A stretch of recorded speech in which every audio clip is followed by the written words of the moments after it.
Emprise numérique, 5 femmes contre les Big Five est un documentaire choc et passionnant qui alerte sur les dangers des réseaux sociaux pour les adolescents. Il est diffusé ce soir sur France 5. Pour le découvrir, nous recevons sa réalisatrice, Elisa Jadot.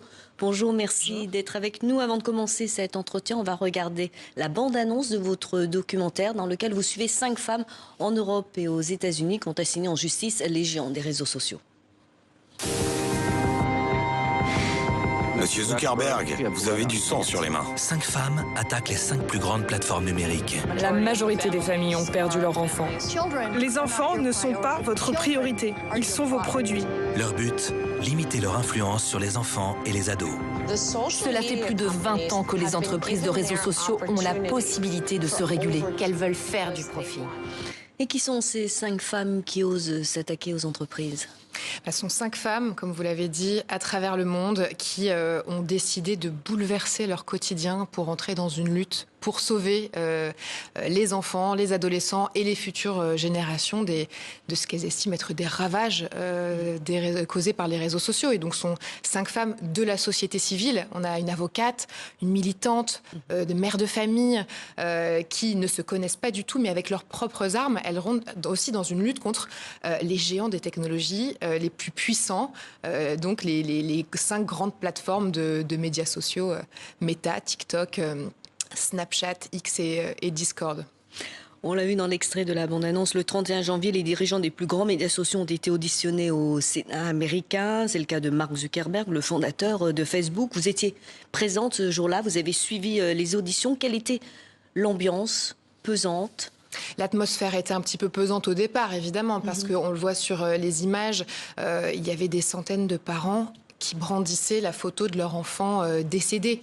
Et ce décès, pour eux, est issu des réseaux sociaux, en fait, des conséquences de leur addiction aux réseaux sociaux. Et donc, ces familles ont porté plainte contre ces géants de la technologie, ont eu le courage de porter plainte et étaient venus affronter les bourreaux de leurs enfants. Donc oui, l'atmosphère était particulièrement pesante, très émouvante, puisqu'il y avait je me rappelle d'un grand silence lorsque les Big Five sont entrés dans cette assemblée, dans ce Sénat américain.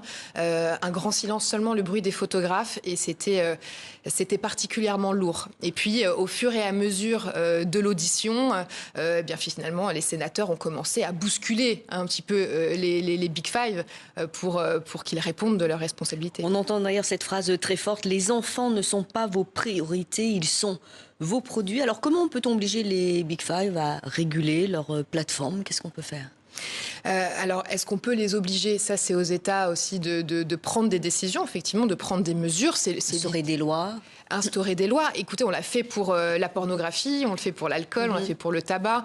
Les grandes industries utilisent souvent les mêmes stratégies que celles des grandes entreprises technologiques, comme on l'a vu au Sénat américain, notamment de Mark Zuckerberg, qui dit qu'il n'y a pas de lien entre la santé mentale et les réseaux sociaux. Ce sont des stratégies qui sont utilisées largement par les grandes industries pour faire reculer toute tentative de réglementation, alors qu'on sait qu'en interne, ils ont des documents qui prouvent qu'ils étaient au courant des conséquences sur les adolescents et les utilisateurs. Donc oui, c'est aux États d'être plus interventionnistes sur ces sujets pour que de réelles interdictions soient mises en place, de réelles mesures. Et qu'il y a aussi une volonté. On va écouter un extrait de votre documentaire où l'on voit justement Mark Zuckerberg sous pression, bousculé par les sénateurs américains.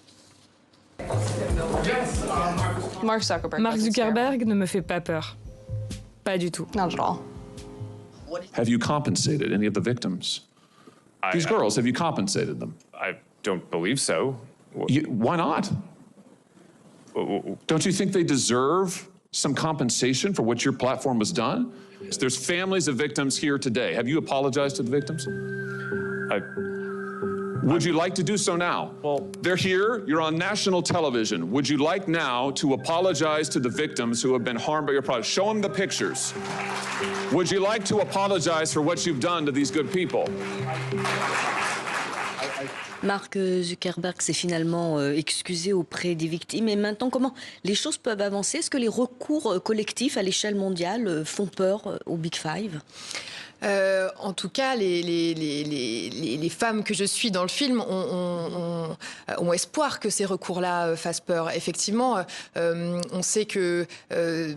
alors, Elisabeth le disait dans le film, une Espagnole qui a levé une armée de 30 000 par an pour faire interdire les smartphones aux moins de 16 ans. Elle le dit, moi je crois en la lutte qui vient d'en bas, en la lutte de la société civile, en la lutte de ces parents qui n'en peuvent plus et qui sont démunis. Donc peut-être que chaque lutte à travers le monde, dans chaque pays, combinés vont peut-être faire en sorte que les États réagissent et que les plateformes aussi soient un peu plus régulées ou s'autorégulent, puisque de toute façon, ça fait 20 ans qu'on leur demande de le faire. Donc il s'agirait maintenant de mettre des mesures en place. Et quels sont les risques premiers de ces réseaux sociaux? On voit dans le documentaire une jeune femme qui tombe dans l'anorexie.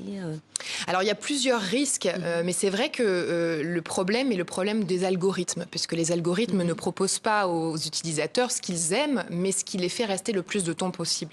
Et en fait, les adolescents, malheureusement, sont très attirés par tous les sujets qui tournent autour de la santé mentale.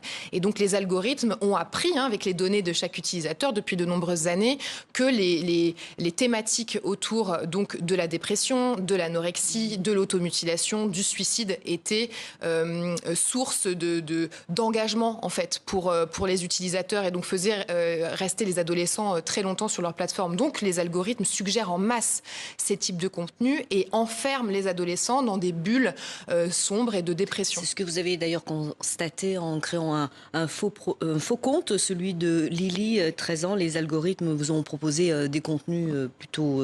Très rapidement et plutôt glaçants. Alors comment libérer nos enfants finalement de cette addiction, de cette emprise? Est-ce qu'il faut faire comme l'Australie qui interdit les réseaux sociaux aux moins de 16 ans? Alors, c'est très radical d'interdire les réseaux sociaux aux moins de 16 ans.